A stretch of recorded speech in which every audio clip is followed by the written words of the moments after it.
¿Qué tal, equipazo informativo? Qué gusto saludarles, qué gusto darles la bienvenida a esta emisión que corresponde al jueves 21 de marzo de 2024. Llegó la primavera, de hecho llegó desde la noche del 19 o del 20, si no me falla la memoria, del 20, la Sí, noche el del 20. 20. Efectivamente llegó la primavera a eso de las 9 de la noche con 4 minutos, para ser precisos, equinoccio de primavera. Y sí se ha sentido el calorcito, ya lo estábamos sintiendo desde antes, es la verdad. Blanca Lalbe, qué gusto saludarte. Hola, querido Carlos, equipazo, ¿cómo les va? Yo lo noto más que por el calor, porque ahorita hemos sentido calor desde Sí. hace más de un mes. Lo noto más, mi querido Carlos, equipazo, por las jacarandas, aquí en la Ciudad de México, por lo menos, que ya están en flor, que son bellísimas. De hecho, me estaba comentando un amigo que se adelantaron un poco y que él escuchó que eso tampoco era bueno porque había cierto desequilibrio en el ecosistema. Pero pues igual embellecen, ahorita están en pleno, ya está empezando formalmente, digamos, la primavera y están en pleno florecimiento, son muy bonitas, tienen un color espectacularmente bello, me encantan. Hay de muchos colores, ¿no? No solamente son las tradicionales moraditas, yo he llegado a ver como amarillitas, hasta blancas, muy bonitas, Fíjate que no rositas, de sé, muchos colores yo he visto. Bueno, aquí hay unos jardines muy bonitos, la verdad es que en pero esta son zona, muy jacarandas, no son bugambilias, seguro, pues seguro que son que yo jacarandas. sepa, que yo sepa, son jacarandas, pero a lo mejor tengo el dato equivocado. Lo que sí es un hecho es que sí se está viendo florecer mucho más pronto, ya a estas alturas del mes. De hecho, desde hace por lo menos unos Perdón. 15 días ya también teníamos, precisamente ya las teníamos que habían florecido. Es decir, sí, hace cosa de un mes incluso en algunos medios de comunicación se mencionaba el hecho en el sentido de que se estaba adelantando la primavera y Sí, se sí. evidenciaba en efecto con el florecimiento temprano o precoz, en particular de las jacarandas. Sí, exactamente. Sí, son muy, eso no les quita lo hermoso, qué lástima que nada más sea en esta temporada, porque que nos durarán como el gusto, como 15 días, 20 días probablemente, no lo sé con exactitud, eso sí. Voy a fijar este año, fíjate, Ah, ok, muy bien, a partir de buena hoy. tarea. Sí, más o menos cuánto tiempo dura el florecer, el proceso de florecer de las jacarandas. Bueno, pues florezcamos también con la información. Florezcamos con la información como debe de ser y vamos a comenzar como Dios manda. Por lo tanto, empecemos con los hashtags en tendencia de hoy.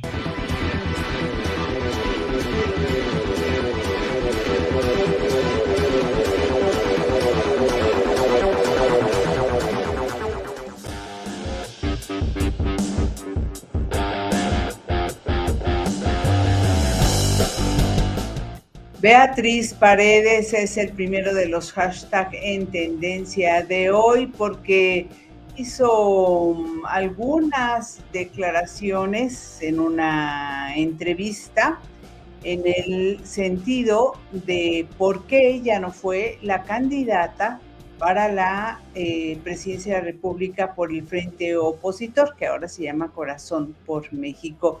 Me parece que no le falta razón, querido Carlos, amigos, en lo que dice, es decir, su enfoque de las cosas, de lo que dice, y bueno, al final, ¿quién tomó la decisión y ese tipo de cosas? No me extraña. Generalmente las decisiones de quién va como candidato son decisiones cupulares. Es difícil poner a toda una masa de acuerdo y son las cúpulas dentro de los partidos quienes toman la decisión. Digo, también sucedió en la casa de enfrente, en Moreno, ¿no? Y en realidad tomó la decisión. Ese juego de luces fue cortesía de Baraña. Bonita. No, no se notó Ya la casi. dejó apagada la lámpara. No se notó, no te preocupes. Saludos a nuestra queridísima Baraña que está padeciendo los estragos del calor que se Sí, siente. pobrecita, también sufre. Sí, lo entendemos. Bueno, pero al final de cuentas, ¿qué fue lo que dijo Beatriz Paredes, querido Mira, Carlos? Blanquita, en pocas palabras el asunto está muy interesante, porque Beatriz Paredes está explicando cuál era su propuesta, cuál era su planteamiento como contendiente a la presidencia de la República. En SDP Noticias, Federico Arreola publica y reconoce precisamente que fue el 31 de agosto del 2023, cuando el presidente nacional del PRI, Alejandro Moreno, reveló que Xóchitl Gálvez fue definida como la candidata de la oposición, por lo que Beatriz Paredes fue descartada de la contienda interna en la coalición. Bueno, pues ahora lo que dice Beatriz Paredes en esta entrevista, pues es que en pocas palabras, pues se decantaron por un proyecto más mercadológico, con mayor mercadotecnia. Consideraron que eso era lo mejor para contenderle a la cuarta transformación. Y Beatriz Paredes platica muy raramente, de manera escueta, pero no por ello menos clara y convincente además, que su propuesta era justo acudir por aquellos votantes que son más progresistas en estos momentos. Explica Beatriz Paredes en esta entrevista que el votante que ya no va a votar por Morena ya está bien definido. De cualquier manera no votará por Morena.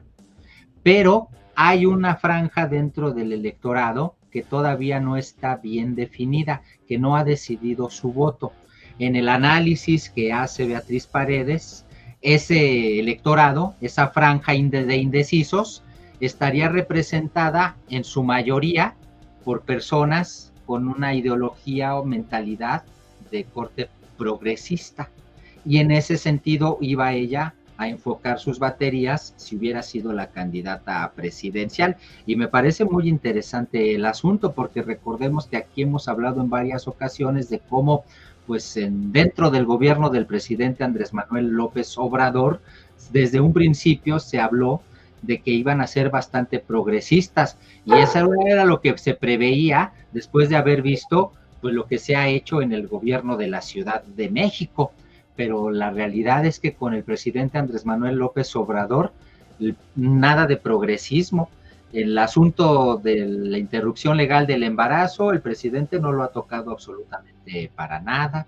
Lo que tiene que ver con la ley trans, precisamente, que fue una demanda y hay unas diputadas, diputadas se encuentran de la comunidad LGBT que han estado exigiendo esa legislación, y de hecho hace poco una de ellas, María Clemente, hasta dijo ya no voten por nadie, dice todos son iguales, no cumplen, no prometen, nada más prometen pero no cumplen, no aprobaron la ley trans. En fin, como quiera que sea, me parece pues acertado el diagnóstico de Beatriz Paredes en ese sentido, y ella hubiera ido a buscar a ese electorado, tal vez le hubiera granjeado una buena competencia. Sin embargo, lo que también termina diciendo Beatriz Paredes es que al final de cuentas, pues no culpa a Alejandro Moreno, al dirigente del PRI nacional, de haberla sacado de la competencia. Lo que dice Beatriz Paredes más bien es que hay ciertos niveles, dice, hay niveles en la política, hay estadios en la política rala, la política de medios vuelos y la política en donde ya te sientas casi, dice así, con los machuchones.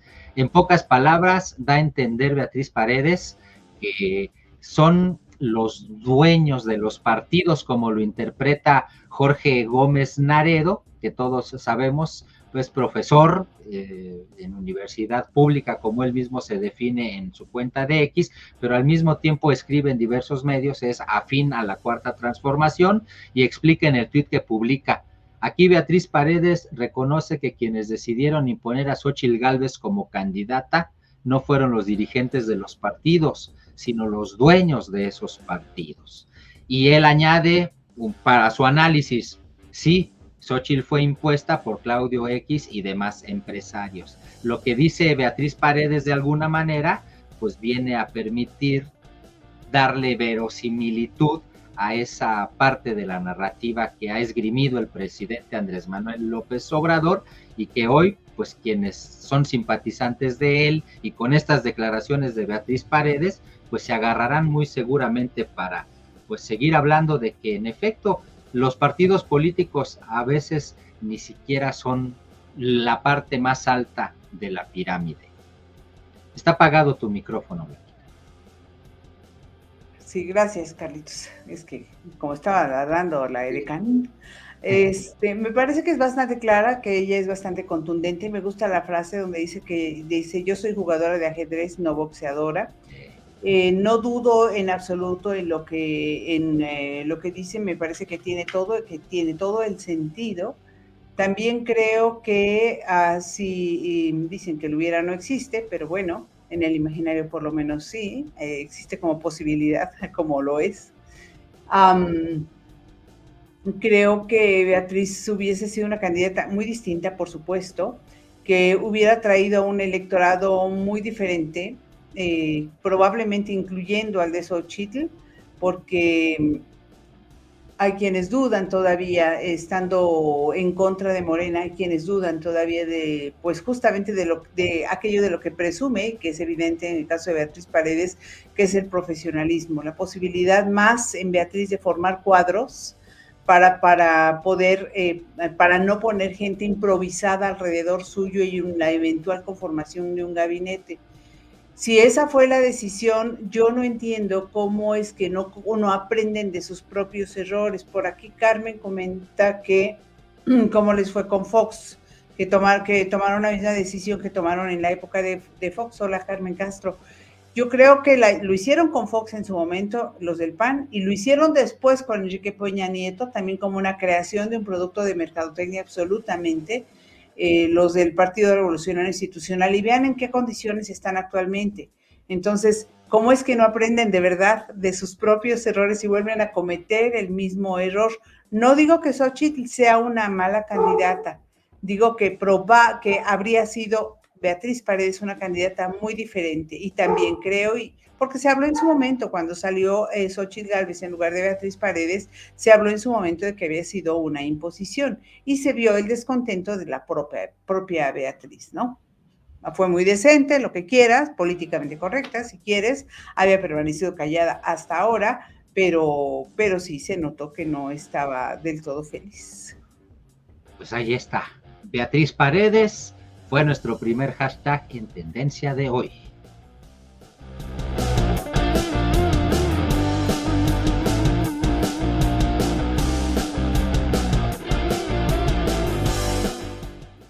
Venezolanos es el siguiente hashtag en tendencia de hoy, en medio de toda esta discusión por modificaciones que se han hecho desde Texas a la ley en contra de los migrantes, y que han metido en tensión a la relación entre el gobierno de México y de los Estados Unidos, donde el gobierno de México pues ya metió una apelación, por supuesto.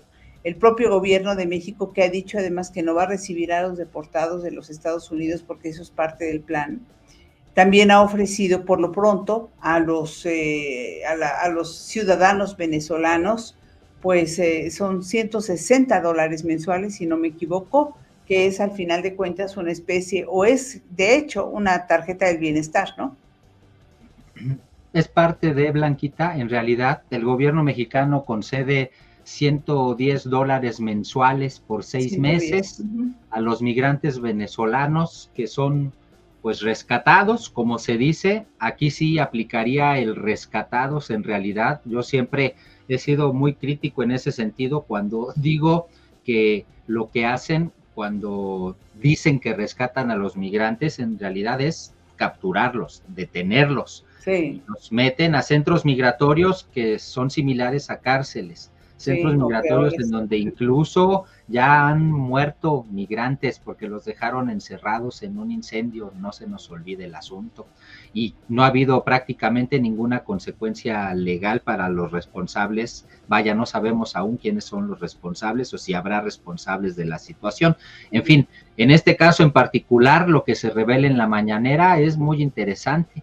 El presidente Andrés Manuel López Obrador, de alguna manera, pues predica con el ejemplo cuando ha mencionado que le ha pedido a los Estados Unidos, pues que le entre, que coopere, que ponga dinero para generar, pues en efecto, réplicas de programas como Sembrando Vida o Jóvenes Construyendo el Futuro, y lo que pretende el presidente es que se hagan esas réplicas en los países justo en donde pues se generan la expulsión de personas hacia los Estados Unidos en busca del sueño americano, porque el presidente Andrés Manuel López Obrador dice, La gente emigra por necesidad, no por gusto.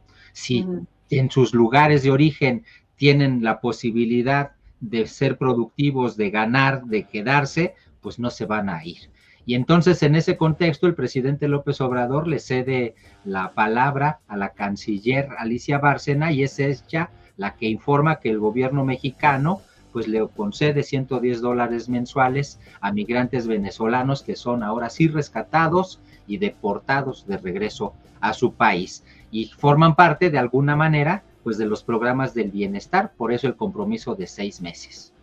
Claro, ahora hay cuestionamientos que se han dado en las redes sociales respecto a cómo va a quedar la transparencia en el uso de estos recursos. Ya lo hemos comentado aquí, cómo se ha cuestionado el uso de los recursos de las famosas tarjetas del bienestar, que es un asunto del que se habla con frecuencia, y a algunos otros recursos donde no ha habido transparencia. Entonces, pues claro, la desconfianza se manifiesta en las redes sociales entre quienes preguntan, bueno, si sí les van a dar ese dinero a los migrantes o se va a estar desviando dinero, y se cita, por ejemplo, aquí uno de los tweets o de los posts, que es otra forma de desviar recursos a Venezuela, como sucedió con los médicos cubanos que vinieron durante la pandemia, pues a Venezuela o a las campañas, ¿no? Que chupan mucho dinero.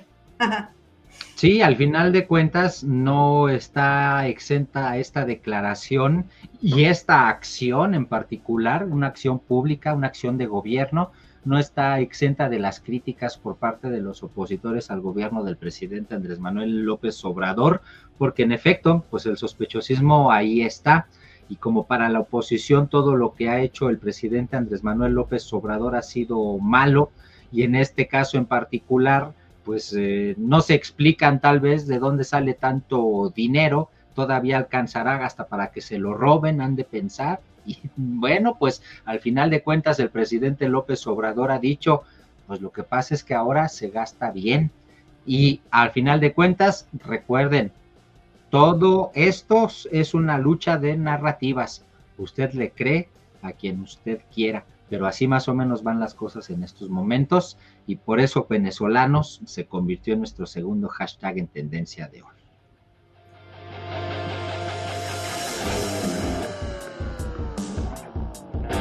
Pesquería es el tercero, por un lado, bueno, por los cuerpos encontrados la noche del miércoles 20 de marzo allá en Pesquería, en Nuevo León. Se habla de entre 5 y 10 cuerpos encontrados, o se hablaba de entre 5 y 10 cuerpos encontrados, pero al mismo tiempo no se descartaba la posibilidad de que más cuerpos fuesen encontrados en ese lugar, que se considera que era utilizado desde hace tiempo como una especie de tiradero de restos de las personas que asesinaban los grupos, el crimen organizado. Desde luego hay investigaciones en la zona, y Pesquería empezó a mencionarse mucho por eso, pero también, mira, es que hay muchos lugares en el país de los que no oímos hablar, a menos que sea por ese tipo de cosas, y eso es muy lamentable. El caso es que Pesquería ya se está hablando de ella, pero sube más por una declaración de la candidata de la oposición Xóchitl Gálvez, que le dice a Claudia Sheinbaum que se va a encontrar con lo que pregona allá en Pesquería, en Nuevo León, y Sheinbaum le contesta que pues ella no va a entrar en confrontación, y dice que pues que ella no da cifras, que Xóchitl Gálvez no da cifras, pero que Claudia Sheinbaum sí tiene cifras, y que utiliza mal, acusa, es decir, se hicieron de palabras. Claudia Sheinbaum acusa a Xóchitl Gálvez de que eso de los abrazos lo está utilizando mal. Decía en una declaración, dice que el presidente ha dado abrazos, o ha dicho que abrazos a los delincuentes. ¿Cuándo ha dicho que abrazos a los delincuentes? Y así empieza la confrontación entre las dos candidatas a la presidencia. ¿Carlos? Al final de cuentas es una coincidencia, porque el hecho de que hayan encontrado 10 cuerpos calcinados en Pesquería, Nuevo León, ocurre justo unas horas antes de que llegue Claudia Sheinbaum a Pesquería Nuevo León a un acto de campaña, a un acto proselitista. Por eso es que Pesquería brinca como hashtag en tendencia de hoy, porque de allí es de donde se agarra justamente Xóchitl Gálvez para decirle en efecto pues a la candidata Claudia Sheinbaum que la va a estar esperando justo pues la realidad que ella no quiere enfrentar. Le dice, te encontrarás con lo que pregonas en Pesquería Nuevo León, en Pesquería te encontrarás con lo que ofreces, le dice Xóchitl a Claudia Sheinbaum por los cuerpos calcinados, y Claudia Sheinbaum simple y sencillamente le dice que ella no va a discutir ya con su oponente, que no va a responder a ese tipo de cosas. Y sin embargo, sí se presenta en Pesquería, y en Pesquería le va, por lo que se ve, por lo menos hasta este momento de los videos que se difundieron, pues no le fue nada mal a a Claudia Sheinbaum allá en Pesquería Nuevo León. Recorrió el pasillo que la llevaba al templete, publicaba la silla rota, y en el camino decenas de personas le piden un beso, un abrazo, una selfie, le entregan peticiones y ella los saluda. El video de @dontomini, que pueden ver ustedes en su pantalla, dura 36 segundos, pero pues nos describe de alguna manera el ambiente durante la llegada de la candidata Claudia Sheinbaum a Pesquería Nuevo León, y sobre todo insistir nada más en la coincidencia. Sí, caray, que se da allá en Pesquería. Bueno, pues esos fueron los hashtags en tendencia de hoy.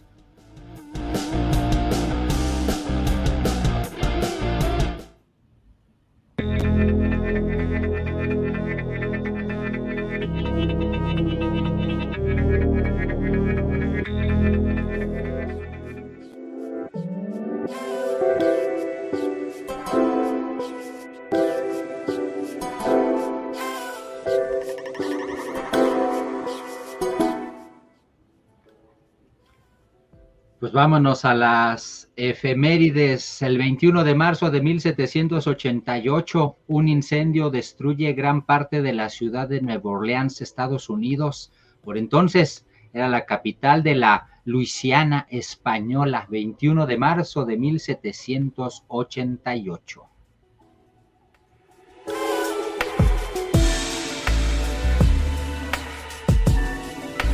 El 21 de marzo de 1801, los ejércitos británico y francés libran la batalla de Alejandría, cerca de las ruinas de Nicópolis, allá en Egipto.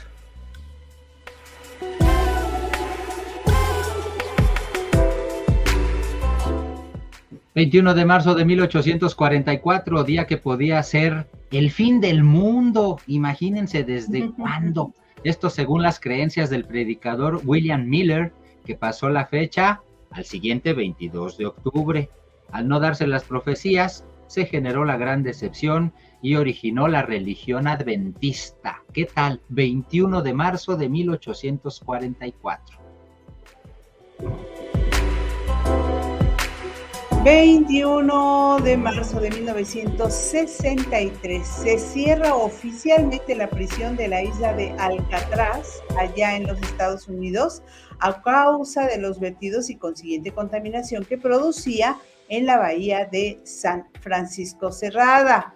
La icónica prisión de Alcatraz, tan icónica que fue escenario de una película que fue muy, muy, muy famosa en su momento.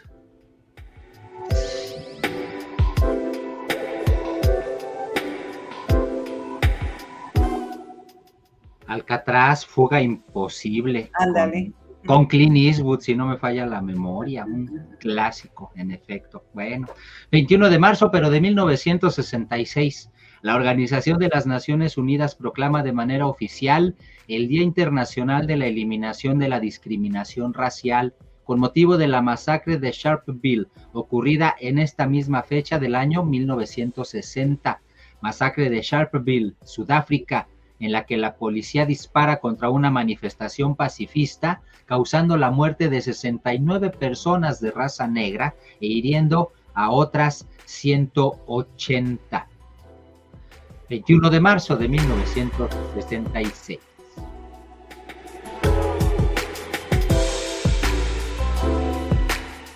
21 de marzo de 1999 se completa la primera vuelta a la Tierra en globo aerostático. Lo hizo el suizo Bertrand Piccard, nieto de Auguste Piccard, inventor del batiscafo, y el británico Brian Jones. El vuelo se inició en Château d'Aux, en Suiza, del 1 de marzo y finalizó en el oasis de Bawiti, en el desierto egipcio, pues 20 días después.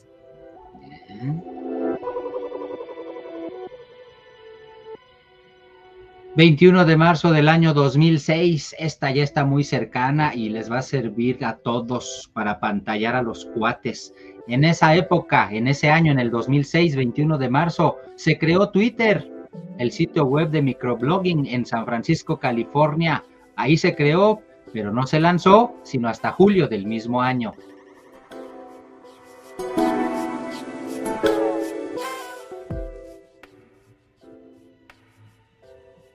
Está apagado el micro, Blanquita.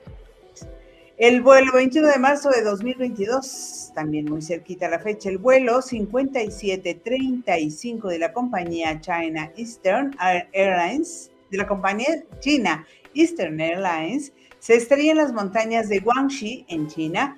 Fallecieron los 123 pasajeros y 9 tripulantes que iban a bordo.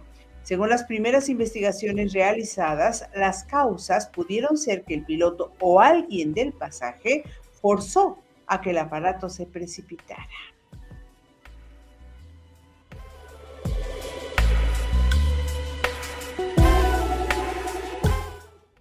Vámonos al 22 de marzo de 1832, la efeméride de nuestro Como en Vivo. Un 22 de marzo, pero de 1832, se desató una epidemia de cólera en París, la cual ocasionó, evidentemente, un gran número de víctimas. 22 de marzo de 1895, los hermanos Lumière, Auguste y Louis, presentaron en la Sociedad para el Desarrollo de la Industria Nacional de París la primera película rodada con el cinematógrafo. No se imaginaban que hoy iban a existir las películas online, ¿no? Las películas en streaming. En streaming, y deja tú de eso, hasta filmadas con teléfono celular ya. Caray, qué barbaridad. Con un apartito así de chiquito, ¿no? Sí. Ajá. Bueno, pero ellos pusieron el principio, eso sí. Eso sí, que ni qué. ¿Verdad? 22 de marzo de 1963, la banda británica de rock de The Beatles lanza su primer álbum, 1963, el primer álbum de los Beatles, Please Please Me, en Reino Unido. Alcanzó evidentemente el número 1 en las listas de popularidad.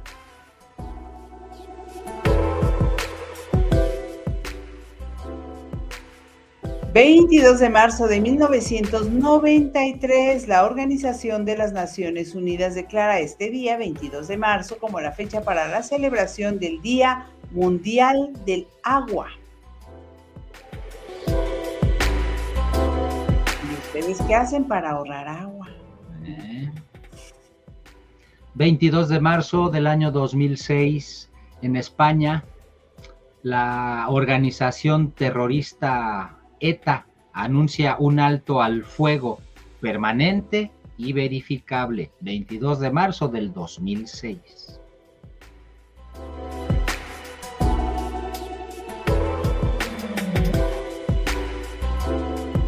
...22 de marzo del 2016... se producen los atentados de Bruselas... en marzo de ese año... en el aeropuerto y la red del metro de la capital belga... por seguidores del autoproclamado Estado Islámico.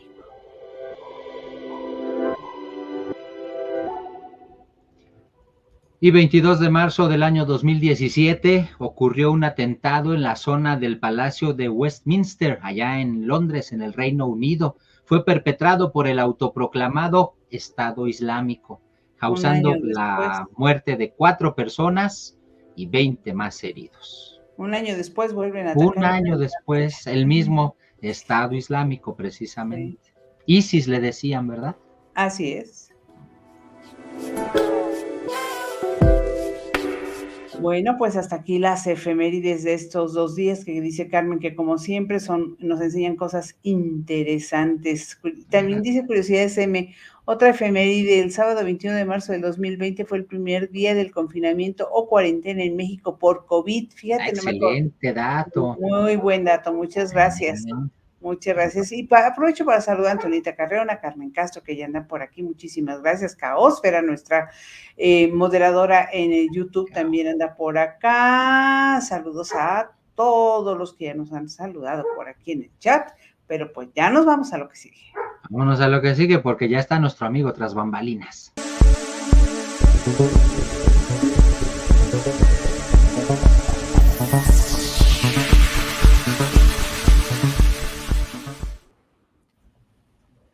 Es el profesor Arturo Lechuga Lozano, pero es el mariachi ninja para los cuates. Bienvenido, mariachi. Buenas noches, Blanquita, hola. Carmen Castro, Caosfera, la producción, Carlitos y la gente que nos acompaña. Pues miren, en medio de todo esto que estamos en campaña electoral y todos los encontronazos que se dan, el presidente con cuestiones de las mamás buscadoras, Xóchitl y Claudia, pues tenemos de pronto algunas situaciones que nos preocupan porque obviamente desaparecen del ojo de las personas. En el tema de los derechos humanos, el colectivo Haz Valer Mi Libertad el día de ayer realizó una protesta en la Comisión de Derechos Humanos del Estado de México. Y bueno, ya habíamos visto algunos comentarios por parte de las compañeras de Haz Valer Mi Libertad, no ubicábamos exactamente qué era lo que había sucedido y ya posteriormente empezamos a ver pues que había habido, y gracias a la producción, porque Mirna García Morón es la titular de la Comisión de Derechos Humanos del Estado de México. Ante un medio de comunicación, aunque posteriormente lo niegan sus subalternos de Mirna García Morón, hace ante un medio de comunicación una declaración preocupante y ahora se le pide que aclare qué fue esta situación que expuso ante un medio de comunicación. Hay 23 pronunciamientos que se realizaron por parte de la Comisión de Derechos Humanos del Estado de México a favor de personas injustamente presas. El doctor Olvera, pues fue el anterior comisionado de la Comisión de Derechos Humanos del Estado de México y durante su periodo, pues se realizaron estos 23 pronunciamientos. Aquí, fíjense nada más, que explique Mirna García qué solicitudes de amnistía son improcedentes, exige Haz Valer Mi Libertad ante CODEM. De pronto en los medios de comunicación no queda muy claro, a veces en las notas, qué es lo que se está exponiendo. De pronto uno pensaría, pues tal vez sean los pronunciamientos que se están en solicitud, que están en trámite, que dice Mirna García Morón, que no son procedentes. Bueno, esto es muy similar a lo que dijo en su momento el titular del Poder Judicial del Estado de México, Ricardo Sodi-Cuéllar, que eran delitos de alto impacto. Esto es lo que declara Mirna García Morón, que ahora dice que no, ella no dijo eso y que sus subalternos están apoyando eso de que ella no dijo eso. Pero no solamente se trata de los que están en trámite, los 23 pronunciamientos ya emitidos son desconocidos por Mirna García Morón. Tenemos pendiente el día martes de tener una entrevista con Antonio Lara Duque, él pertenece al Centro de Derechos Humanos Seferino Ladrillero, para consultarle en el terreno legal si es efectivo esto, si se puede realizar que una comisión de derechos humanos desconozca los mismos pronunciamientos que ella emitió. Esto porque no importa quién sea el titular, o sea, si el titular anterior los emitió, no tenemos precedente de que una comisión de derechos humanos desconozca 23 pronunciamientos que ella emitió, lo cual es muy serio, nos tiene que poner a pensar que entonces por parte de Mirna García Morón, que por cierto, cuando ella fue electa, nosotros hicimos la crítica, ella formó parte del Poder Judicial del Estado de México, y por ahí andaba una acusación en contra de ella por haber favorecido a empresas concesionarias de autopistas. Decíamos, ¿cómo es posible que alguien que perteneció al Poder Judicial llegue a una comisión de derechos humanos y ahora haga una declaración como si ella fuera fiscal o como si fuera parte del Poder Judicial diciendo, es que no son procedentes?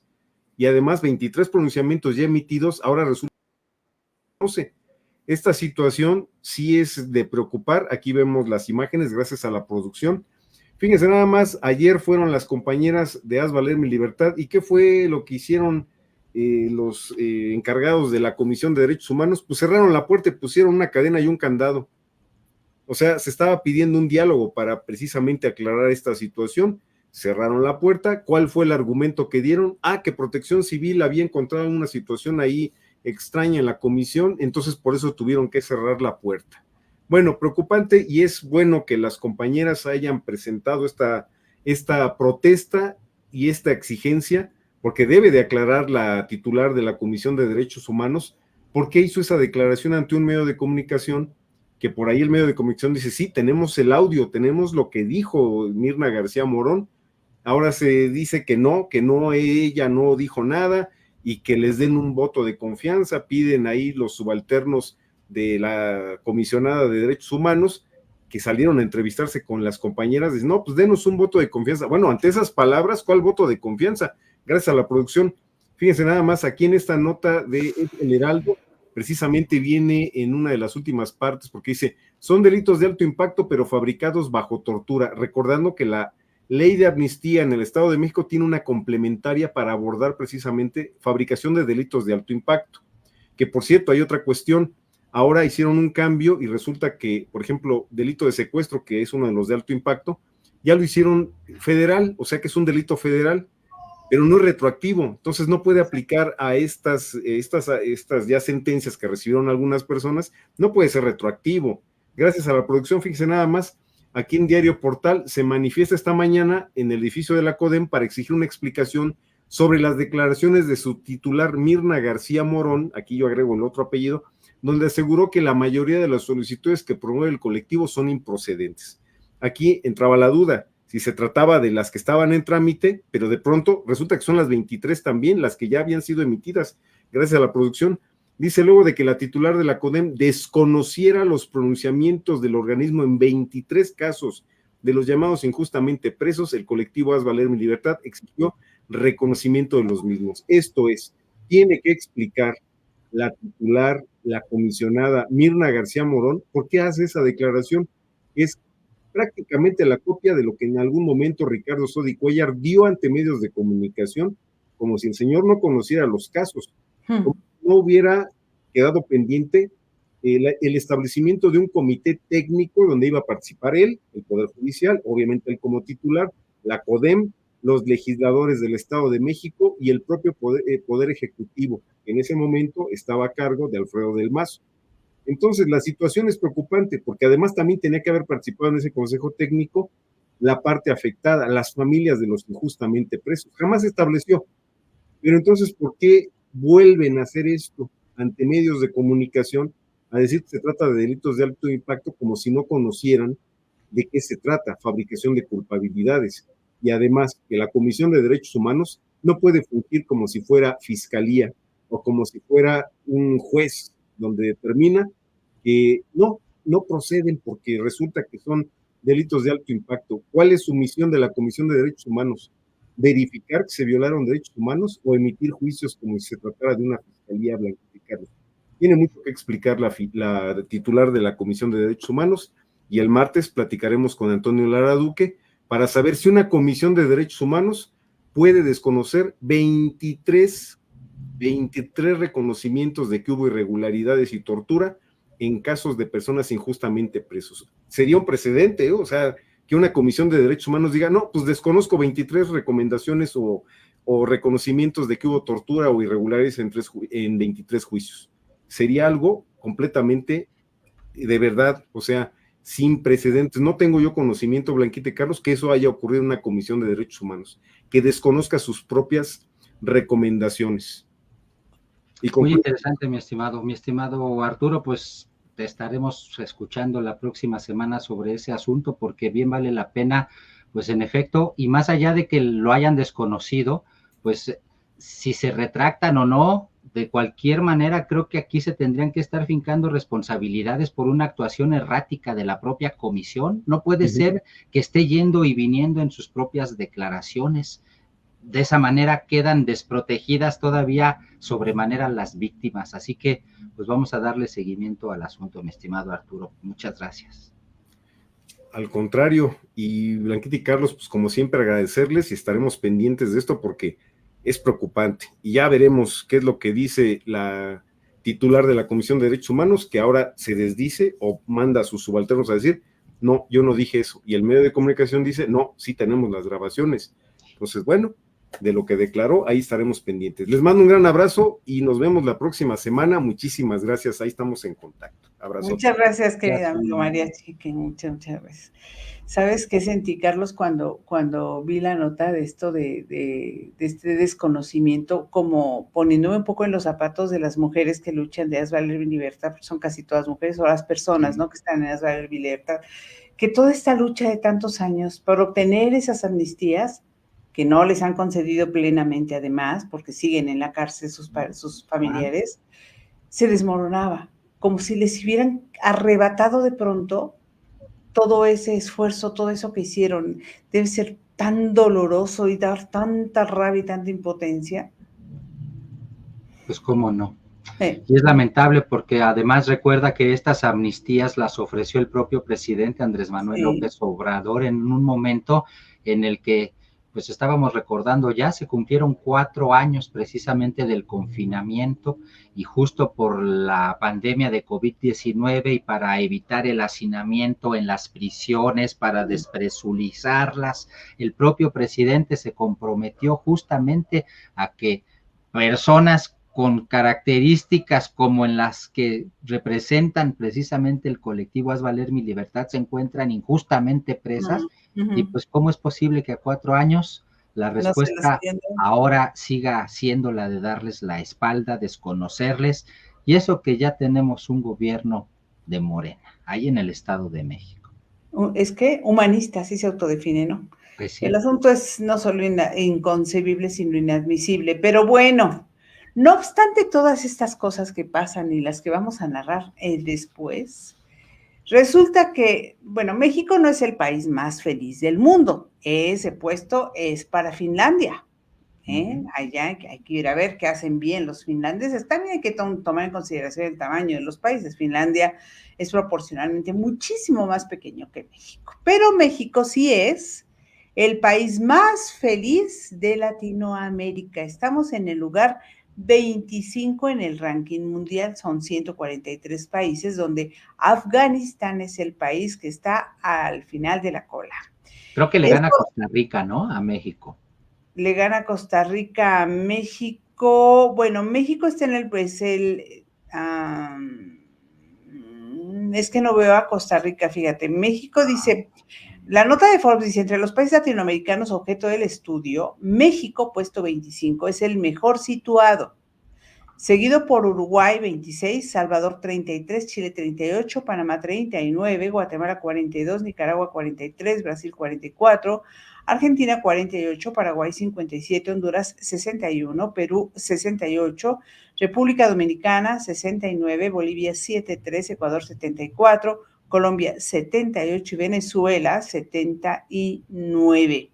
¡Órale! No, está Costa Rica. No sé si Costa Rica no es objeto de estudio, porque aquí dicen los países, entre los países latinoamericanos objeto del estudio, claro. Probablemente Costa Rica no está. Quizás tú la viste en otro estudio donde hay índices de felicidad o de bienestar. Pues lo que pasa es que Costa Rica tradicionalmente siempre aparece en los listados, porque es uno de los pueblos, se supone, más felices de toda América Latina. Acuérdate que Costa Rica, su lema es ¡viva la vida! Y sí, de hecho Costa Rica no tiene ni ejército, se supone que son muy, muy felices y siempre aparecen en los listados, por eso me llamó la atención, pero mira, interesante que México sea el que aparece, eso es muy bueno. Lo que creo es que Costa Rica no es parte de este estudio. Puede ser. Porque son 143 países y no son 143 los países que hay en el mundo, ¿no? Entonces no estudian a todos los países, pero bueno, de acuerdo con quienes lo hicieron, el estudio, es Gallup, Oxford Wildenberg Research Center, la Red de Soluciones para el Desarrollo Sostenible de la ONU y el Consejo Editorial del Informe Mundial de la Felicidad, dicen que la tendencia global positiva en la satisfacción vital entre las edades de 15 a 24 años acabó con la pandemia de coronavirus. O sea que íbamos con una tendencia más positiva, más hacia el bienestar, pero con la pandemia eso quedó suspendido y hubo pues un leve Bueno, hubo un retroceso, no sé qué tan leve o qué tan grande. Porque dice que la felicidad, que desde 2006-2010, la felicidad en el grupo de personas de 15 a 24 años ha bajado notablemente en América del Norte hasta el punto de que los jóvenes son menos felices que los viejos. Y también ha caído en ese grupo, aunque de manera menos abrupta en Europa Occidental, dice el informe. Eso tendría que tenernos muy preocupados, que los Sí, jóvenes se sientan menos felices y que estén decayendo, porque quiere decir que están, y se entiende, tiene desde luego todo que ver con una relación directa, yo diría, con el número creciente de suicidios en jóvenes o de casos de depresión también en jóvenes que hay en el mundo. es que las pésimas expectativas de vida para este Ya sector, lo hemos dicho. desafortunadamente, son una realidad para ellos. Sí. Lamentablemente a esta juventud que tanto se le critica, que tanto se le estigmatiza, hasta les dicen generación de cristal de manera peyorativa, pues la realidad es que a estas nuevas generaciones les ha tocado mucho más difícil enfrentar un entorno laboral en donde ya prácticamente no hay estabilidad laboral, las prestaciones son cosa prácticamente de muy pocos lugares, en realidad la tienen muy, muy difícil los jóvenes, además, por si eso fuera poco, sueldos precarios, lamentablemente, pues sí, es parte de la realidad. Y a pesar de eso, pues México está en el lugar 25, ¿no? Del ranking. Bajó Estados Unidos y Alemania, bajaron de lugar. Estaban normalmente en buenas posiciones, pero descendieron de lugares. En casi todos los países del mundo está sucediendo esto que ya les decíamos, de que en los jóvenes sobre todo ha bajado la felicidad en países en América Latina, en varios países en Europa, en algunos países en Europa, pero en Europa Central y Oriental la felicidad ha aumentado marcadamente en todas las edades. Y los jóvenes son igualmente felices en ambas partes de Europa, en Europa Central y Oriental. ¿Dónde son menos felices los jóvenes? En el sur de Asia y Oriente Medio y Norte de África. ¿Saben también dónde se ha incrementado? En la ex Unión Soviética y en Asia. ¿Qué tal? Muy interesante el asunto Es muy para interesante. seguirlo comentando. Pero bueno, vamos a otras cosas porque hay mucha información también que se nos queda en el tintero, si no. Una ley que se llama SB4, impulsada por Greg Abbott, el gobernador de Texas en Estados Unidos, ha generado y está generando más bien verdaderos problemas diplomáticos. Joe Biden se opone a dicha ley, la están incluso contraviniendo por los cauces legales allá en la Unión Americana. Esa ley, la SB4, en pocas palabras, lo que hace es permitir que los policías, las autoridades tejanas, autoridades locales, puedan detener a personas para pedirles que se identifiquen como ciudadanos estadounidenses y que les enseñen los papeles, y si no lo hacen, pues tendrían la libertad las autoridades de detenerlos y hasta de deportarlos de inmediato prácticamente. ¿Todo con qué argumento? O todo más bien, ¿con qué parámetros? Pues con los parámetros nada más de la discrecionalidad de los elementos. Y eso es lo lamentable del asunto, una ley con a todas luces discriminatoria, racista, xenófoba, que ha sido ya criticada evidentemente por nuestro país, por el presidente Andrés Manuel López Obrador y también por la canciller Alicia Bárcena, quien le hace un llamado a los mexicanos que viven en Texas a acercarse a los consulados y conocer sus derechos. ¿Por qué razón? Pues porque ha habido fallos diferentes, contradictorios, en torno a la entrada en marcha o no de esta ley SB4. Resulta que un día dicen que se frena indefinidamente, pero al otro día otro juez dice que ahora sí ya entra en vigor también para siempre y de repente nuevamente la vuelven a frenar. Así andamos entre que sí entra en vigor y no entra en vigor, y por eso la canciller pide a los mexicanos radicados en Texas, pues mejor que se acerquen a los consulados. Bueno, y la Corte de Apelaciones también lo anunció Relaciones Exteriores, la Corte de Apelaciones del Quinto Circuito de los Estados Unidos, México, o ante esa Corte, México presentó un escrito de amigo de la Corte, Amicus Curiae se llama, En el juicio que se realiza entre el gobierno de Estados Unidos y el estado de Texas sobre esta ley que viola los derechos humanos de las personas migrantes, así dice el post de Relaciones Exteriores, por ser discriminadora y racista y se perfila para ser enemiga de la dignidad y seguridad de nuestras y nuestros paisanos. El escrito se integra por 5 argumentos. La ley puede conducir a acoso, detención, expulsión y criminalización indebida de personas mexicanas por tener apariencia latina. 2. El ambiente de incertidumbre, temor y vulnerabilidad generado. 3. Contraviene la exclusividad de la Federación de regular la materia migratoria. 4. Violenta el derecho soberano de México a decidir con sus propias políticas quién tiene autorización de entrar a nuestro territorio. Y 5. El impacto de la ley en el diálogo bilateral sobre asuntos fronterizos y la afectación al comercio. México, termina este post, no dejará nunca en desamparo a sus connacionales en ninguna parte del mundo. Nuestras y nuestros migrantes no están solos. Vamos a ver qué dice la Corte de Apelaciones del Quinto Circuito de Estados Unidos ante este escrito amicus curiae, que es finalmente el recurso que tiene México para apelar, ¿no? Por esta terrible corte que, pues sí, va contra esta ley, contra la dignidad y los derechos humanos. Efectivamente, ya veremos, porque lo peor de todo es que no se sabe, no hay como que una fecha para que digamos ya se va a conocer con veracidad y firmeza si entra en vigor o no, ni los expertos saben, en realidad. Como va contra los derechos humanos, va a mandar a un grupo de mujeres policías desarmadas a una cárcel de hombres a resolver un motín. Hazme el favor, ¿no? Eso fue lo que hizo la gobernadora de Campeche, Laida Sansores, sí, increíblemente blanquita, y ahora parece ser que pues las manifestaciones son en su contra, ya están pidiendo su renuncia.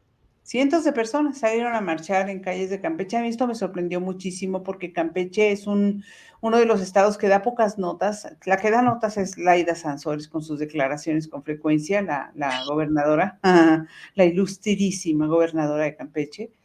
Ella da nota con frecuencia, pero Campeche no. Campeche cuando da nota es porque se aparece como uno de los estados, si no es que el estado más seguro del país, con menor percepción de inseguridad en el país o con la mejor percepción de seguridad, ¿no? Y ahora dan esta nota porque por este tipo de cosas, ¿no? Hubo pues una rebelión, pide no solamente la salida de estas cientos de personas, porque fue multitudinaria la marcha, en contra de la gobernadora Laida Sansores, pero también en contra de la jefa de la policía, se manifestaron todas estas personas, y han seguido además las manifestaciones, es decir, no fueron unas horas y luego ya se acabaron, no. Las manifestaciones continuaron todavía a lo largo de este día, aunque Laida Sansores se las tomó pues como si nada, porque lo que ha dicho es que son unos cuantos y que ella va a hacer otra manifestación para que vean el apoyo que ella tiene. Bueno.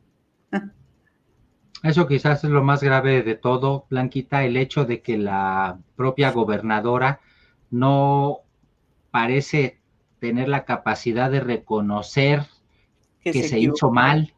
Oye, el menosprecio a sus gobernados, a sus ciudadanos, a sus subalternos, en el caso de los policías, ¿qué menosprecio? El desprecio. O sea, manda a estas mujeres expuestas como están a un motín en una cárcel de varones. Lo que pudo haber pasado ahí, ¿no? Imagínate.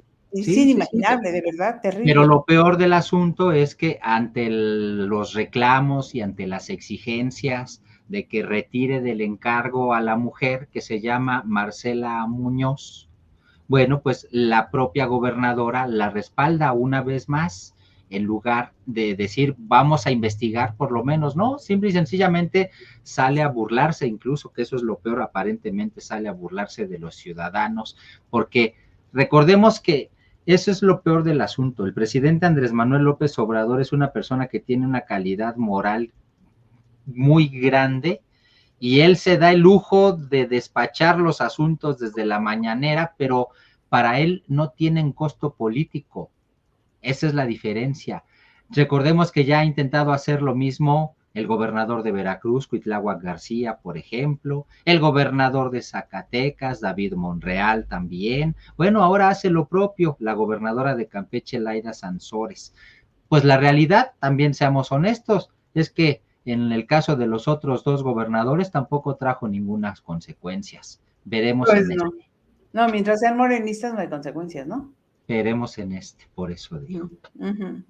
Bueno, el Chori fue detenido. El Chori es uno de los líderes del cártel de Tepito y fue detenido el 18 de marzo. Se dio a conocer este día 21, que será hasta el 25 de marzo, cuando se conozca su situación jurídica, para entonces se llevará a la audiencia de control. Bueno, eso se dijo en la audiencia de control celebrada este 21 de marzo, que el 25 de marzo se conocerá la situación jurídica de este individuo, porque la defensa solicitó un término de 144 horas, y aunque se supone que es uno de los líderes de la Unión Tepito, se le acusa de delitos menores, portación de arma de fuego y posesión de cartuchos para armas, para uso exclusivo del Ejército, Armada y Fuerza Aérea, así como delitos contra la salud en su modalidad de narcotráfico, hipótesis con fines de comercio y cohecho. Bueno, por lo pronto sigue detenido. Muy bien. En otros asuntos, vámonos hasta el estado de Chiapas, porque la línea de autobuses rápidos del sur anunció que suspendió sus corridas de Cintalapa hacia otras ciudades de esta entidad. Y eso debido a que se empezó a reportar ya que los está acosando la delincuencia. Un día previo se reportó el incendio de una de sus unidades en la carretera Ocosocuautla a Tuxtla Gutiérrez, cerca de Llano San Juan, y por eso pues anuncian que suspenden corridas. Mucha atención a lo que está sucediendo en el Senado de la República, donde se aprobó un procedimiento para dictaminar sobre la desaparición de poderes, primero en Guerrero y así como venganza. Después los morenistas dijeron, bueno, pues si va Guerrero, también Guanajuato. Con la aprobación de esta facultad de la Cámara Alta se abre la posibilidad no solo de remover de su cargo a los gobernadores de las entidades, sino de desaparecer los congresos locales y también los poderes judiciales. Yo no sé en qué medida esto ayudaría realmente a resolver la situación tan tremenda que están viviendo ambos estados, pero en este momento en particular el estado de Guerrero, de donde, por cierto, a solo 5 días de haber sido nombrado como encargado de despacho de la Fiscalía de Guerrero, porque fue removida la fiscal, Gabriel Alejandro Hernández presentó su renuncia con carácter de irrevocable a la gobernadora Evelyn Salgado, en un estado en donde la delincuencia, el crimen organizado está haciendo de las suyas y están peleándose los espacios, y están pues también asesinando a funcionarios y candidatos y demás. La fiscalía está descabezada. Sí, lamentable. El asunto del presidente Andrés Manuel López Obrador con Grupo Salinas sigue en otro capítulo. No. El SAT presentó con actualizaciones y recargos adeudo fiscal de Grupo Salinas suma 63 mil millones de pesos.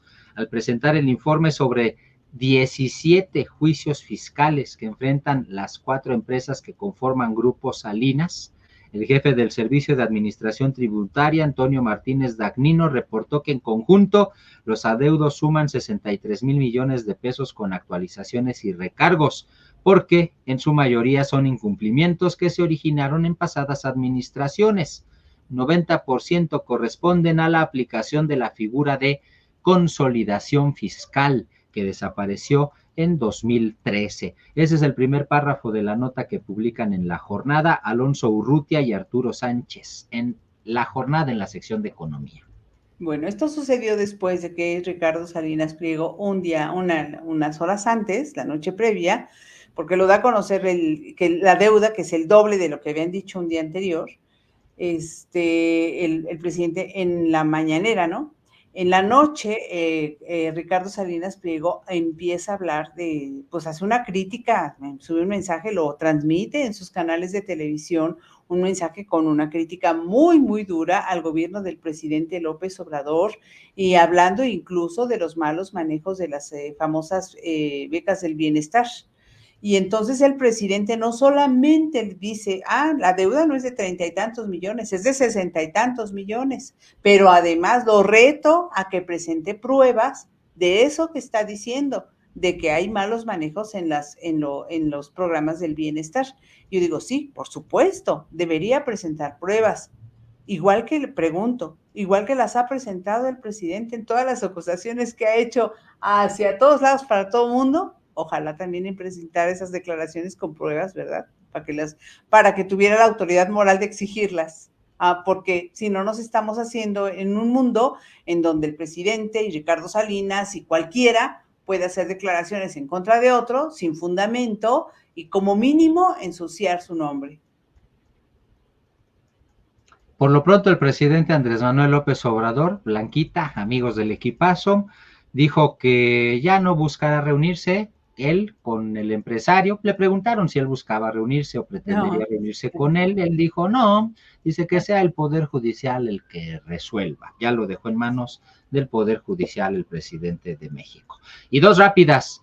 Detectan un caso importado de sarampión en el Aeropuerto Internacional de la Ciudad de México. Se trata de un niño originario de Rumanía. De acuerdo con la Secretaría de Salud Federal, el paciente está estable y en recuperación en un domicilio. Por otro lado, lamentablemente en Tlaxcala ya hay un segundo paciente que fallece por síndrome de Guillain-Barré. Allá en Tlaxcala ha habido una alerta en los últimos días y el sector salud confirmó la defunción de una persona de sexo masculino de 65 años a consecuencia de deterioro respiratorio con deterioro hemodinámico asociado a síndrome de Guillain-Barré. El fallecimiento ocurrió este miércoles. Sí, muy lamentable. Es una enfermedad rara y muy difícil, por cierto, de detectar. El presidente López Obrador le preguntaron si se reuniría con la madre buscadora, ya conocen con Ceci Flores, y dijo, sí, me voy a reunir con ella, pero no ahorita, cuando sea el momento propicio, porque ahorita son campañas y son tiempos electorales y no es conveniente. Hoy en una entrevista con Ceci Flores, que pues no le gustó, por supuesto, dijo que qué mal el presidente, entre otras cosas, ¿no? Pero por supuesto que se vio bastante decepcionada. Y para seguir con lo rápido, se aprobó la ley Monzón allá en Oaxaca, se suspendería la patria potestad. Bueno, se aprobó la ley Monzón. ¿Qué significa? Que se suspendería la patria potestad, guardia y custodia al hombre acusado de haber asesinado a la madre de sus hijas e hijos. Además, se perderían definitivamente esos derechos cuando éste recibiera la sentencia. Es ley Monzón. Y por el otro lado, también dan 42 años de prisión al agresor de Esmeralda Millán, que fue víctima de violencia con ácido. Le dieron, como les decía, 42 años de prisión y esta es la segunda sentencia por la llamada violencia ácida en México y América Latina. Muy bien. En cuestiones que tienen que ver ya con la política de nuestro país, en Animal Político publicaron que el Partido Verde está utilizando a influencers para promover a Claudia Sheinbaum y a Omar García Harfuch, tanto en Instagram como en TikTok. Es un trabajo de Animal Político de Diana Soto y Oscar Nogueda, que dice, crece lista de influencers que promueven a Sheinbaum, Harfuch y al Partido Verde. Ahora también destinan 1.5 millones de pesos en Facebook. Encuentran el reportaje completo en Animal Político. ¿Se acuerdan ustedes cómo le fue a Peña Nieto en la Ibero? Parece que en la Ibero, ¿no? Les gusta mucho recibir a algunos políticos normalistas. Bueno, es que no, esta vez no fueron los estudiantes de la Ibero. Estudiantes normalistas de Ayotzinapa se manifestaron ahí en la Universidad Iberoamericana en contra de la presencia de Clara Brugada. Y bueno, pues hicieron solamente esta manifestación. Y por el otro lado, después se confirmó que no eran estudiantes de los 43 normalistas de Ayotzinapa, porque según estos estudiantes que se estaban manifestando en contra de Clara Brugada ahí en la Ibero, eran pertenecientes a los normalistas de Ayotzinapa. A la escuela normal. Así es, pero después los propios normalistas salieron a deslindarse de ellos y hasta el Centro Pro de Derechos Humanos advirtió, hay que tener cuidado porque se están haciendo pasar por estudiantes de la normal. Y eso, pues de alguna o de otra manera, lo único que hace es prender las alarmas para darnos cuenta de lo que hemos dicho en tantas ocasiones. Son tan, pero tan deshonestos que son capaces los de la oposición o los del oficialismo, quienes ustedes quieran, pero son capaces de hasta de disfrazar gente para mandarla a que se manifieste en diferentes espacios con el objetivo de pues generar lo que estos ya estaban generando, ¿no? Sí, eso es manipulación absoluta. Bueno, se fue asesinado Marco Antonio Alvear Sánchez, se desempeñaba como comisionado del Instituto Morelense de Información Pública y Estadística del Estado de Morelos, y fue asesinado en un ataque directo con varias detonaciones este 21 de marzo. Bueno. Lamentable. Sí, por el otro lado, ajá. oye, Carlos, qué triste Sí. este asunto, no sé, ¿tú cómo lo ves? El asunto de Laura Brujés, periodista. Sí, sí. Resulta que en el miércoles de las mentiras, ahí en la mañanera, ¿cómo se llama? ¿Quién ¿Quién las es quién en mentiras? las mentiras?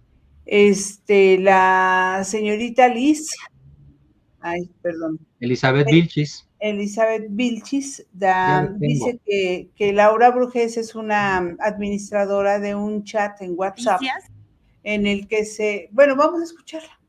¿Quieres que lo escuchemos? Lo escuchamos, Pues si adelante. la Bien. tienes ahí, vamos. Objetivo es atacar al presidente Andrés. SP Noticias reveló la existencia de un chat de WhatsApp en el que se coordina una estrategia cuyo objetivo es atacar al presidente Andrés Manuel López Obrador, posicionando tendencias negativas a través de X, antes Twitter. De acuerdo con el sitio, el grupo es administrado, el grupo de WhatsApp, todos tenemos un grupo de WhatsApp y sabemos que quien administra el grupo es quien lo crea o a quien lo crea puede nombrar más administradores. Y adivinen quién administra este chat de WhatsApp. Pues miren, nada más y nada menos que una exdiputada local del PAN, cuyo nombre es Ana Lucía Medina, y una periodista que si nosotros nos metemos a sus redes sociales, es claramente, su sesgo es anti-4T, su nombre es Laura Brujés y es reportera de Radio Fórmula. En el chat... Bueno, llega Laura Brujés, o llaman a Laura Brujés a Radio Fórmula y prácticamente le hacen firmar su renuncia. Ya sale a recibir la persona de Derechos Humanos, es lo que narra en un comunicado. El caso es que se queda sin chamba, la despiden de Radio Fórmula, le dan su liquidación y adiós, que te vaya bien tras este acontecimiento. Sí. Yo no, y ella por supuesto lo que defiende es su derecho, bueno, habla de un despido injustificado, por un lado, y por el otro lado del derecho de la libre expresión, ¿no? Por supuesto. No, en realidad no puede uno más que solidarizarse, evidentemente, con la periodista, sí. Porque no me parece, además, híjole, ¿qué decir? De entrada te solidarizas con la periodista, eso de antemano, pero al mismo tiempo criticas no solamente al oficialismo, no solamente al gobierno, no solamente esta estrategia que tanto se ha señalado que es una estrategia persecutoria y que inhibe precisamente la libertad de expresión en un país en donde recordemos que precisamente es uno de los países más peligrosos para ejercer el periodismo, a pesar de no estar en guerra. Recordemos que tantas veces se dijo eso. La otra crítica creo que tiene que venir no solamente al gobierno, sino también al medio de comunicación. Me parece que la crítica al medio de comunicación por haber despedido a la periodista, pues no puede ser sino unánime, y lamentablemente, pues esto lo que nos permite ver es, una vez más, que lo que dice el presidente Andrés Manuel López Obrador, pues tiene razón, y seamos honestos, ¿en manos de quién están los medios de comunicación? Pues están en manos de personas que lo único que están haciendo, por lo visto, pues es cuidar sus propios intereses. ¿Cómo hacen los políticos? ¿Cómo hacen? Pues mira, si tienes, no lo justifico, lo explico así, porque ya lo leí en alguna parte, lo que ha pasado con algunos medios como con Proceso y demás, ¿no? Que si empiezan a criticar, en este caso, al gobierno en turno, pues el gobierno del presidente López Obrador, les empiezan a bajar recursos, porque todos reciben algún tipo de subsidio, no se mantienen tan fácil de puros anuncios. No hay forma de que un medio no hay forma. Se necesita forzosamente subsidio gubernamental para subsistir. Entonces el gobierno amaga con quitarles el subsidio. Si el medio siente que le van a quitar el subsidio porque dicen que esta periodista hizo tal cosa, pues entonces mejor la despedida si no me arriesgo, ¿no? Si me están amagando, pues no me arriesgo. Como tú dices, defienden sus propios intereses, pero me parece que el principio está mal si este fuera el caso. Pero por el otro lado, en el comunicado, Laura Brujés no dice si efectivamente administraba o era coadministradora o no de ese WhatsApp, de ese grupo de WhatsApp.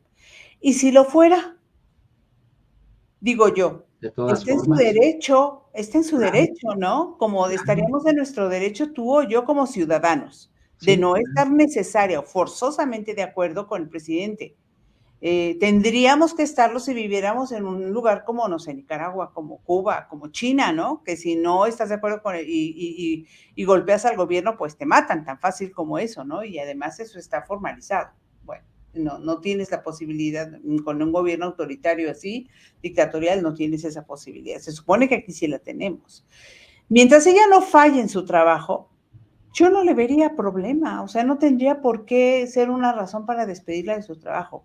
Me parece mal que desde el cadalso que es la mañanera, hagan este tipo de cosas con ese tipo de consecuencias, que no es la primera vez que una declaración de esa naturaleza tiene una consecuencia para aquel que es nombrado, Dios nos libre de ser nombrados, ahí en la mañanera, ¿no? Pues yo concluyo con el comentario de Curiosidades M. Qué manía de los morenistas de decir que la gente está en contra de la 4T. Aunque fuera así, ¿no se puede estar en contra del gobierno? Antes era bien visto criticar al gobierno, ahora es pecado. Sí, cierto. Muy mal. Pues yo no sé si ya nos vamos a las buenas del equipazo. Vámonos. Sí. ¿No? Sí. Llegamos.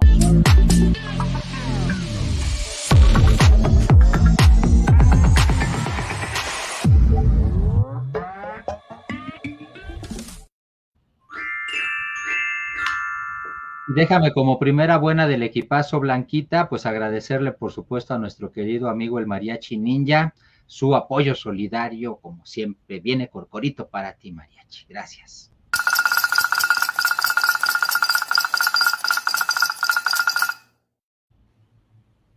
Gracias, querido Arturo. Muchas gracias. Ese apoyo. Sí se ve. Y ahora sí nos vamos a las buenas del equipazo. Le agradecemos a nuestro querido amigo José Antonio Cruz Peinado, que es nuestro corresponsal de las buenas del equipazo. Y la primera tiene como protagonista a una maestra que lamentablemente ya se nos adelantó, la maestra Ada González Torres de Ciudad Madero, Tamaulipas. Quienes tomaron clases con ella la describen como una gran profesora con dedicación hacia sus alumnos. Y eso explica la carta que dejó como su última voluntad. En redes sociales, una alumna de la docente compartió la foto del documento en el que Ada escribió lo que deseaba que ocurriera en su funeral. Se agradecerá que en vez de una ofrenda floral, entregue el efectivo, el cual será donado a un alumno o alumna de 6º grado de buen aprovechamiento escolar y de bajos recursos de la Escuela Primaria General Vicente Guerrero de Ciudad Madero. ¿Qué les parece? El Sol de Tampico entrevistó a la directora de la primaria Vicente Guerrero, a Benita Vázquez García, y ella confirmó la petición de la docente. Dejó escrito un último deseo que nosotros recibimos con una gran sorpresa. Dejó dicho que no gastaran en flores, que ahorraran ese dinero y se lo entregaran a alumnos de escasos recursos. Ahí tienen ustedes la imagen de la maestra. Pues definitivamente, esta es una buena del equipazo, como dice Caosfera, póstumamente solidaria. Gracias, Carmen. Bueno, y ya que estamos con maestros, solidariamente póstuma, mira. Sí. Está bien. Sí. Carmen Castro también. Gracias, Carmen. Ajá, surgió un video en TikTok de un profesor que trabaja en una comunidad rural y cuyos alumnos, pequeños alumnos de la primaria, no conocían los hotcakes, si querían conocer los hotcakes, pero pues allá en las primarias rurales, pues ¿dónde van a irse a comer unos hotcakes? Entonces el maestro, para hacerles realidad ese deseo, se puso a hacer hotcakes y para que llegaran en buenas condiciones, pues los puso en una hielera.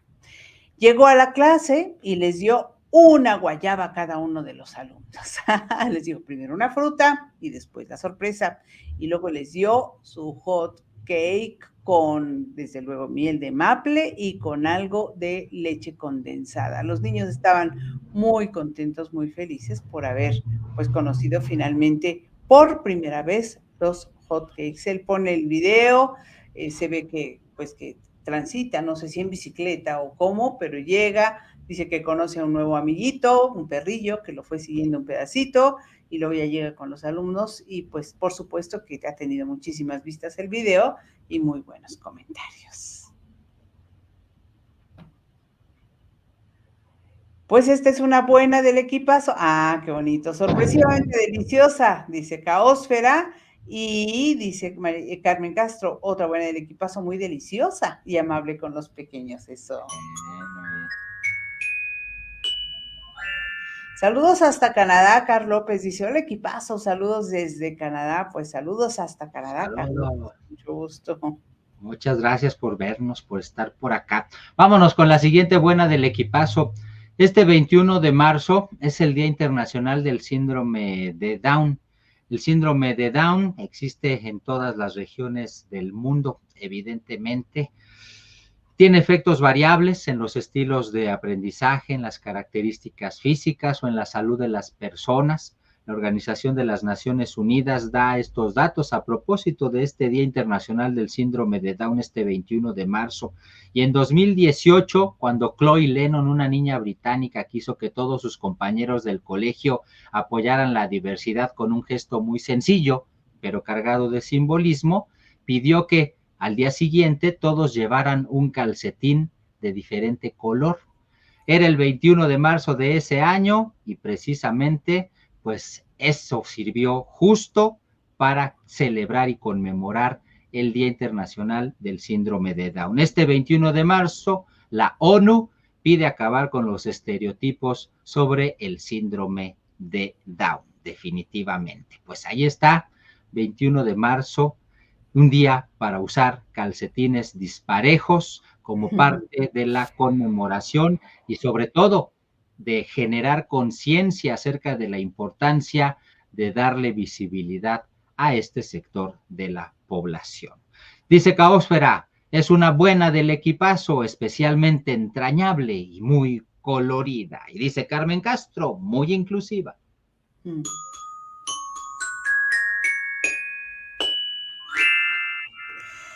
Bueno, este jueves de 21 de marzo inició ya de manera oficial la primavera, por lo que los días de calor y el florecer de plantas y árboles, ya lo decíamos al arranque del programa, ya se encuentra en su pleno apogeo. Hay cambios a nivel astronómico que provocan pues este cambio de estación en el planeta. Y resulta que por primera vez en la historia un satélite logró captar el momento exacto en el que ocurre el equinoccio de primavera, cuando el sol brilló directamente, ahí lo tienen, miren qué bonito, sobre el Ecuador, y el día y la noche alcanzaron longitudes casi iguales en todo el mundo. El momento quedó inmortalizado en este video increíble time-lapse del equinoccio que tuvo lugar a las 3:06 am del meridiano de Greenwich y fue captado por el GOES-T, un satélite espacial operado por la NASA y la Administración Nacional Oceánica y Atmosférica. Está padrísimo el video.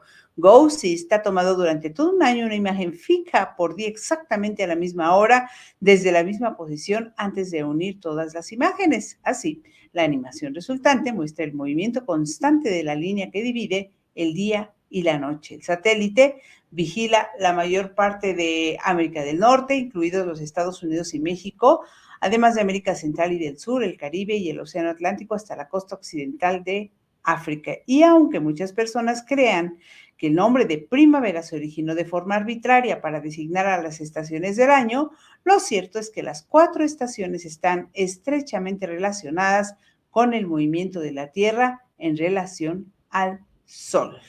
Bueno, hay que investigarle más.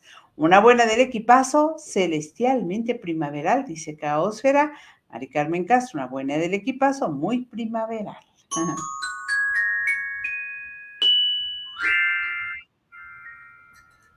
Y para que dormir con una sonrisa. Cheque nada más a esta mujer chequen esto. Ofrece 500 pesos a la que le cambie la llanta de su coche. Y entonces llega esta chica. Con esos Con tacón y taconzotes, todo, ¿eh? emperifollada. No, y espérense a ver las uñas. ¿Qué tal? Obviamente le damos una velocidad más rápida al Sí, video claro. para que vaya pronto, ¿eh? Pero todo esto quedó en el video y vean, rapidísimo. Miren Ahí nomás las las uñotas. uñas, ¿se ven? Sí. Y el olor, así de fácil. La Pues cambió nada fácil más es como. cuestión de maña, más ¿Y saben maña qué que le otra. dice? Le dice, ¿cómo es que sabes? Dice, porque yo trabajé en un taller mecánico. Dice, oye, nunca se me había antojado un carro rosa. ¿Dónde lo compraste? No, yo lo pinté. Ay, creo que tengo ganas de un carro rosa, le dice la influencer y le dice la chica, yo te lo pinto. ¿Qué tal? Bueno, y está este otro video. ¿Lo tienes, Carlitos? ¿O lo busco por acá? Va a ver si es el del agua, ¿no? Ujú. El del gato, sí. Ahí está, creo que sí, a ver si se va a abrir. Venga. Este va a ser muy rápido. Un Mira gatito nomás. encantador. A ustedes que les gustan los animalitos, miren nada más, qué animalito tan listo. Va a tomar agua, tiene mucha sed. Dice, con permiso, ay, con Ahí va, permisito, ahí les voy. ¿Cómo tomo agua? Yo. Así nomás. Y Y el es agua muy fría. inteligente porque le abrió a la fría, no a la Ajá, caliente. Le ha dado una ajá, quemadota. ajá, exactamente. Probablemente alguna vez lo hizo, no lo sé, ¿cómo aprendería? En conocimiento empírico le llaman. Con eso nos Ay, despedimos, el gato listo y la chica, ¿cómo le decía? La Barbie mecánica, dijo la influencer. La Barbie mecánica y el chico listo. El gato listo. Pásenla muy bien, que tengan un excelente fin de semana a todos los que nos ven en el en vivo y en el como en vivo. Nos vemos Así es. el lunes, Carlos. Sí, nos vemos el próximo lunes en punto de las 9 de la noche, la transmisión en vivo, y el martes el como en vivo a las 6 de la mañana. No se les olvide, aquí los esperamos. Pásenla muy bien y mientras tanto no se les olvide que el equipazo. Somos todos. Chao, chao. Cuídense mucho. Bye.